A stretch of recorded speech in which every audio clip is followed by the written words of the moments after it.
नमस्कार दोस्तों। यदि आप भी अपनी हथेली का विश्लेषण करवाना चाहते हैं तो स्क्रीन पर दिए गए नंबर पर संपर्क कर सकते हैं।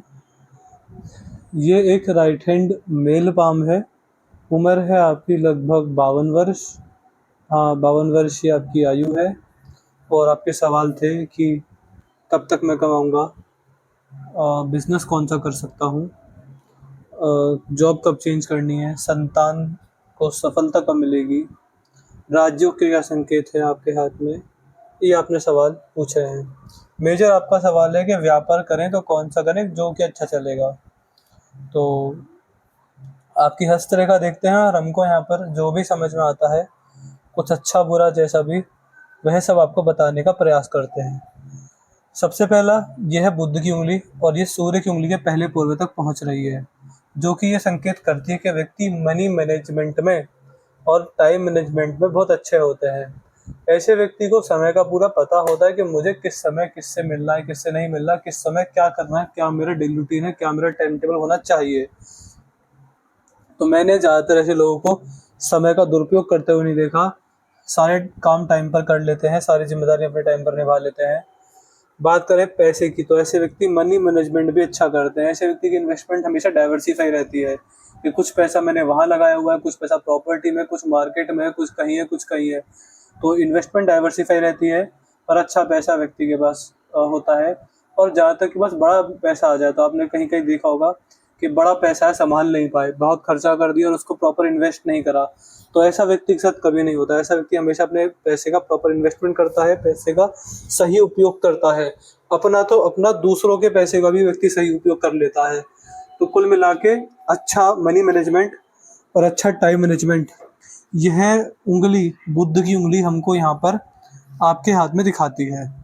इसके बाद सूर्य की उंगली प्रॉपर दिख नहीं रही है, कहाँ तक गई है, क्या इसकी आकार है। ऐसे ही शनि की उंगली है, यह भी ठीक ठाक ही है। बात करेंगे बृहस्पति की उंगली के बारे में, तो थोड़ी सी छोटी रह गई है। ऐसे व्यक्ति के अंदर ईगो नहीं होती। अगर किसी से काम निकलवाना हो तो दुश्मन से भी व्यक्ति अच्छे से बात कर सकता है काम निकलवाने के लिए। तो ऐसा होता है, ईगो प्रॉब्लम नहीं देखी जा सकती है ऐसे व्यक्ति के जीवन में। और कई प्रकार के व्यक्ति के लिए बढ़िया लाभ ही यह रेखा उंगली व्यक्ति के जीवन में देने वाली होती है। यह जो 12 राशियां होती हैं, मेष से लेकर मीन तक, यह भी ठीक है। तो कोई नेगेटिविटी यहाँ पर है नहीं। यहाँ पर एक बढ़िया धनुषाकार रेखा भी बन रही है, जो कि दिखाती है कि व्यक्ति समझदार होता है और सही समय पर सही निर्णय भी लेता है। जीवन में जल्दबाजी में आकर, किसी की बातों में आकर, गुस्से में आकर या फिर आवेश में आकर, ऐसा व्यक्ति कभी भी कोई भी निर्णय गलत तरीके से नहीं लेता है। तो ऐसे संकेत हमको यहाँ पर दिखाई पड़ रहे हैं। इसके बाद आगे बढ़ेंगे यहाँ पर, तो देखिए ग्रहों की बात करते हैं। ग्रह हमको आपके बारे में क्या क्या बताते हैं। देखिए आपके हाथ में सबसे पहले तो ज़्यादा रेखा ही नहीं है। सारे ग्रह या तो सामान्य अवस्था में है, या फिर जो भी है वो ग्रहों के आकार से पता चलता है। रेखाएं तो आपके हाथ में ग्रहों पर है ही नहीं। तो सारे ग्रह ज़्यादातर आपके हाथ में ऐसे मिलेंगे, कुछ रेखा नहीं, बस उनका आकार ही बताएगा कि वो शुभ है क्या शुभ है। शुरुआत करते हैं बुध पर्वत से। ये है बुध पर्वत। अब देखिए, आपने पूछा व्यापार करें तो कौन सा करें और कौन सा चल जाएगा। अगर देखिए किसी भी व्यक्ति के हाथ में अगर ये होता है कि हाँ, ये व्यक्ति व्यापार करके बहुत सफल हो जाएगा, बिजनेस बहुत अच्छा चलेगा, तो बुध पर्वत पर शुभ संकेत होने चाहिए, जो कि हमको आपके हाथ में नहीं दिखते हैं। तो हम इतना बोल सकते हैं कि किसी भी तरह का व्यापार अगर आप करते हैं तो वो केवल इतना ही आपको लाभ देने वाला रहेगा कि आपके खर्चे चल जाएं, आपकी जिम्मेदारियां पूरी हो जाएं और दो चार जो इच्छाएं हैं वह पूरी हो जाए। तो बिजनेस से ज़्यादा एक्सपेक्टेशंस ऐसे व्यक्ति को नहीं रखनी चाहिए कि मैं बिजनेस से ये कर दिखाऊंगा, वो कर दिखाऊंगा। ऐसा कुछ नहीं होने वाला है। जिस तरह एक नौकरी व्यक्ति को सामान्य रोजगार देती है, अपना खाने पीने का इंतजाम करवा देती है और रोटी कपड़ा मकान जैसी सामान्य जरूरतें पूरी करवा देती है, इसी तरह व्यक्ति के लिए व्यापार देखा जाता है। तो व्यापार करके ऐसे संकेत तो नहीं होंगे कि आप बहुत ज्यादा कमा देंगे या कुछ अलग ही कर दिखाएंगे। ऐसा कुछ भी यहाँ पर नहीं दिखता है। समाज में सही जानकारी, सही लोगों में उठना बैठना व्यक्ति का नॉर्मली देखा जाता है। अब आते हैं यहाँ पर, तो ये है आपके हाथ में सूर्य पर्वत। अब सूर्य का चित्र थोड़ा सा दबा हुआ है, जिस वजह से जब हाथ में इस तरह का सूर्य पर्वत हो तो समाज में मानहानि बदनामी के संकेत जीवन में एक या ज्यादा से ज्यादा 2 बार जरूर बन जाते हैं। इसका अर्थ यही होता है कि व्यक्ति जानबूझकर लोभ लालच में आकर, ज्यादातर लालच, पैसे के लालच में आकर कुछ ऐसे काम कर देता है जिसका बाद में व्यक्ति को दुख होता है, या व्यक्ति की समाज में गलत अफवाहें उड़ती है, व्यक्ति की मान सम्मान की हानि होती है, समाज में जो एक स्टैंडर्ड होता है वो व्यक्ति का गिर जाता है। तो कुछ ऐसे संकेत मुझे दिख रहे हैं। इसके लिए हम आपको बोलेंगे कि आप, अगर आप चाहते हैं कि इस तरह की दिक्कत आपको जीवन में ना हो, तो व्यक्ति को हर रविवार को, आज से ये आप नियम बना लीजिएगा कि आज से हमेशा के लिए, मतलब कम से कम अगले 10 साल, हर रविवार को आदित्य हृदयम स्तोत्रम का पाठ आपको करना है। एक छोटी सी किताब आती है, मुश्किल से 10 या 15 मिनट लगेंगे आपको। हर रविवार को, हफ्ते में एक दिन रविवार को नहा धो के सुबह अपना शिवलिंग के सामने बैठकर, या सूर्य देव की प्रतिमा कोई ले आइएगा, उनके सामने बैठकर इसके बाद स्तोत्रम का पाठ करके सूर्य देव को अर्घ्य दें और उनसे अपने बुरे कर्मों के लिए क्षमा मांगे और एक उनसे आशीर्वाद मांगे। इस तरह अगर आप करते हैं तो सूर्य के बुरे प्रभाव जो मुझे दिख रहे हैं वह नष्ट हो जाएंगे। ऐसे व्यक्ति को हो सके तो मॉर्निंग वॉक पर जाना चाहिए, उगते हुए सूर्य के दर्शन करने चाहिए, नमस्कार करना चाहिए, और ध्यान दें कि ढलते हुए सूरज के दर्शन ना करें। फिर आगे बढ़ते हैं, यह है शनि पर्वत। अब शनि पर्वत पर जो स्थिति है वह बहुत ही सामान्य है, जिस वजह से हम यह बोलेंगे कि व्यक्ति की जो वृद्ध अवस्था होती है वह बिल्कुल सामान्य जाती है। उसको लेकर ये नहीं कहा जा सकता कि व्यक्ति की संतान कुछ करके दिखाएंगी या व्यक्ति कुछ ज्यादा कमा लेगा, ऐसा नहीं है। जैसी स्थिति अब आपके जीवन में है या 10 साल पहले थी, ऐसी स्थिति आपके जीवन के बुढ़ापे में भी देखी जाएगी, जो कि सामान्य होती है। व्यक्ति को ये एक्सपेक्टेशंस नहीं रखनी चाहिए कि ऐसे व्यक्ति के ऊपर शनिदेव की 7.5 और ढैया भी सामान्य जाती है। ऐसा नहीं लगता कि व्यक्ति को बड़े कष्ट आ जाएं या फिर व्यक्ति का बड़ा जीवन ही बर्बाद हो जाए, जीवन में ऐसा लगे कुछ नहीं बचा। तो ज़्यादातर ऐसा होता है कि किसी के ऊपर 7.5 ढैया आती है तो बड़ा दुख देखता है व्यक्ति, लेकिन आपके हाथ में ऐसा कुछ नहीं है। आपको पता भी नहीं चलेगा कि 7.5 कब आई, 7.5 कब चली गई। तो शनि ग्रह की स्थिति सामान्य है। बुरे पर आते हैं तो बुरा कुछ नहीं करते, अच्छे पर आते तो अच्छा भी कुछ नहीं करते। ऐसी स्थिति यहाँ पर दिखाई देती है, जो कि मेरे हिसाब से बढ़िया होती है, क्योंकि अगर शनि प्रभावशाली हो तो इतना अच्छा देते नहीं है जितना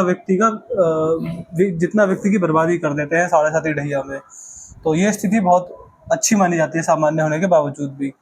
फिर आगे बढ़ते हैं यहाँ पर, तो ये है बृहस्पति पर्वत।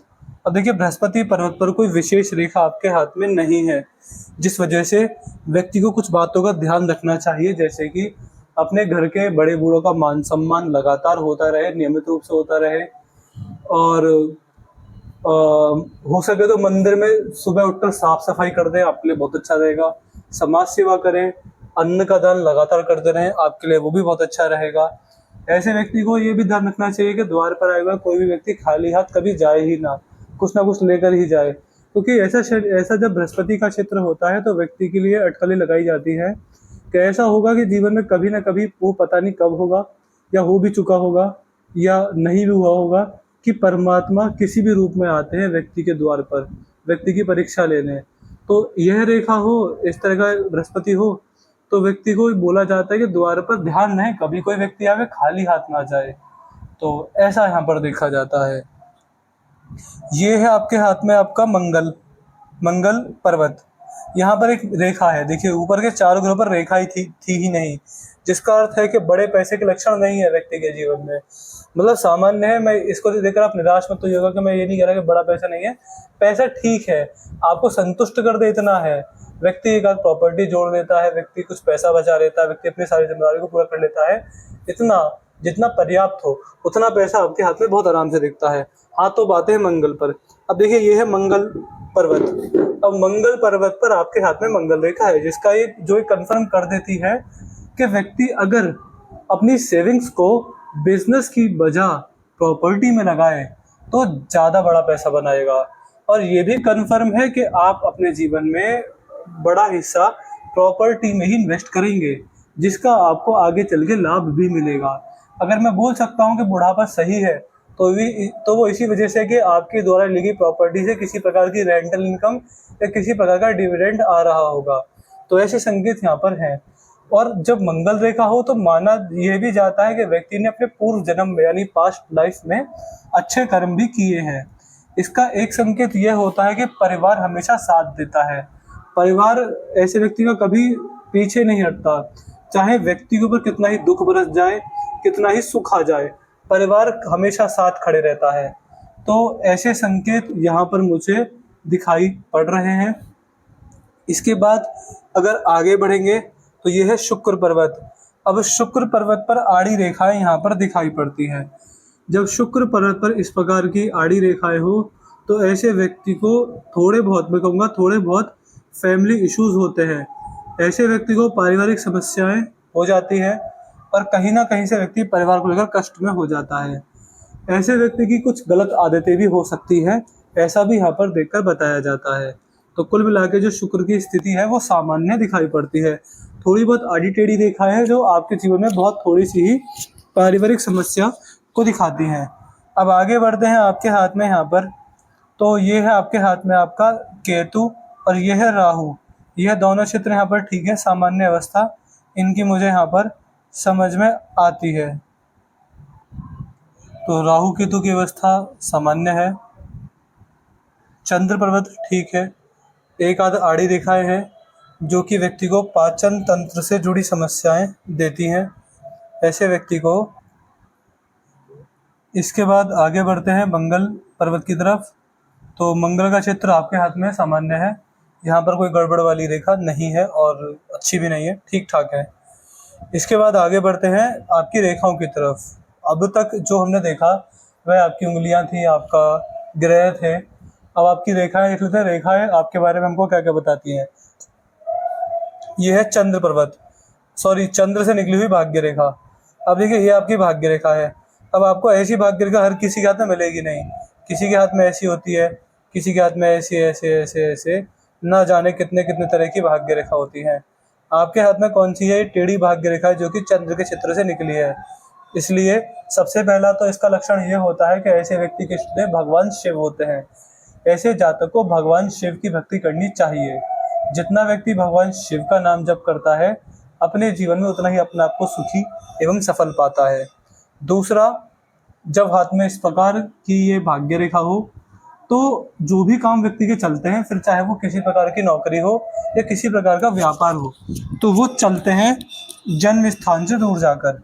इसलिए ऐसे व्यक्ति को बोला जाता है कि आप जन्म स्थान से दूर जाकर ही कोई व्यापार कीजिएगा। अगर व्यापार कौन कौन से चल सकते हैं मैं बोलूं तो किसी प्रकार का ट्रांसपोर्टेशन का बिजनेस, किसी प्रकार का इंपोर्ट एक्सपोर्ट का काम, कि एक सामान को इस शहर से दूसरे शहर में ले जाकर बेचना या दूसरे शहर से अपने शहर में लाकर बेचना, ऐसा हो जाता है। ट्रांसपोर्ट का कोई काम व्यक्ति कर ले तो बढ़िया रहता है। और व्यक्ति सोशल मीडिया पे कुछ कर सकता है, व्यक्ति कोई फूड आइटम से जुड़ा बिजनेस खोल सकता है। ये सारी चीज़ें व्यक्ति अच्छे से करे तो बहुत बढ़िया चलती हैं। तो इस प्रकार के संकेत आपकी रेखा में दिख रहे हैं। तो कुल मिला के जो पैसा आएगा वो जन्म स्थान से दूर का ही आएगा। तो व्यापार व्यक्ति को ऐसे करने चाहिए जिससे कि आपका वाहन दूर दूर जाए, वहाँ से इनकम आ जाए, आपका सामान दूर दूर से आए, आपका सामान यहाँ से दूर दूर चला जाए, वहाँ से इनकम आए। कोई ऐसा काम मत कीजिएगा जिससे आपके क्लाइंट, आपके कस्टमर आपके शहर के ही हों, दूर दूर के ग्राहक हो, दूर दूर के दूसरे शहरों के, दूसरे स्टेटों के। तो इसलिए इंपोर्ट एक्सपोर्ट और ट्रांसपोर्टेशन व्यक्ति के लिए बेस्ट रहता है। बाकी अगर यहाँ देखेंगे तो ये है मस्तिष्क रेखा। यह आपके हाथ में बहुत अच्छी है। जब किसी व्यक्ति के हाथ में ऐसी मस्तिष्क रेखा होती है तो व्यक्ति के अंदर बहुत बुद्धि होती है। व्यक्ति बुद्धिमान होता है, चतुर होता है, चालाक होता है, अपनी बुद्धि का सही उपयोग करने वाला होता है। अपने जीवन में आने वाले बड़े बड़े कष्टों को व्यक्ति आराम से निकाल देता है जब हाथ में ऐसी मस्तिष्क रेखा हो। ऐसी मस्तिष्क रेखा वाला जातक अपने जीवन में अंततः ही समझ जाता है कि मेरे जीवन का जो परम उद्देश्य है वो बड़ा पैसा कमाना नहीं है, ना वो संतान को सुखी देखना है। मेरे जीवन का बड़ा उद्देश्य है भगवान को पाना, मोक्ष मुक्ति के मार्ग पर आगे बढ़ना। तो व्यक्ति अंततः इसी लक्ष्य की ओर आगे बढ़ना शुरू कर देता है अपने बुढ़ापे के अंदर। और पैसे से, लोभ से, लालच से, मोह माया, काम, क्रोध से व्यक्ति का मन हट जाता है। व्यक्ति धर्म के मार्ग पर, आध्यात्मिकता के मार्ग पर बहुत आगे बढ़ जाता है। हृदय रेखा बहुत बढ़िया है। किसी भी व्यक्ति के हाथ में ऐसी हृदय रेखा हो तो ऐसे व्यक्ति के कर्म बड़े अच्छे होते हैं। ऐसा बोला जाता है कि व्यक्ति के इससे पहले जितने भी जन्म हुए हैं, जितने भी व्यक्ति की पास्ट लाइफ रही है, उसमें भी व्यक्ति ने बहुत बुरे कर्म किए ही नहीं है। व्यक्ति हर जन्म में मोक्ष मुक्ति के मार्ग पर एक एक कदम आगे बढ़ता चलता जा रहा है और बुरे कर्म कभी करे ही नहीं है, जिस वजह से इस जन्म में भी ज्यादा बड़ा संघर्ष आने वाले समय में नहीं आएगा। अगर व्यक्ति ध्यान के मार्ग पर आगे बढ़े तो हो सकता है कि इसी जन्म में भगवान की प्राप्ति हो जाए, इसी जन्म में व्यक्ति ये जन्म मरण के चक्र से छूट जाए, मोक्ष मुक्ति के मार्ग पर आगे बढ़ जाए और अपने जीवन में सुख, शांति और आध्यात्मिकता, भगवान की प्राप्ति होने के संकेत आपकी रेखाओं में दिखते हैं। अब दिखते हैं जीवन रेखा। अब देखिए, जीवन रेखा बहुत अच्छी है।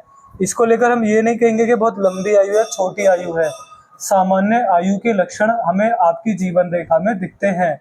जब किसी व्यक्ति के हाथ में से जीवन रेखा होती है तो व्यक्ति की आयु पूर्ण होती है। ऐसा व्यक्ति अपने जीवन में पूर्ण आयु को प्राप्त होता है। तो चाहे फिर आपका स्वास्थ्य हो और आपकी आयु हो, आपको किसी भी विषय में चिंता करने की जरूरत नहीं है। ऐसे संकेत आपकी जीवन रेखा पर समझ में आते हैं। तो यहाँ पर मैंने आपकी हस्तरेखा का विश्लेषण कर दिया है।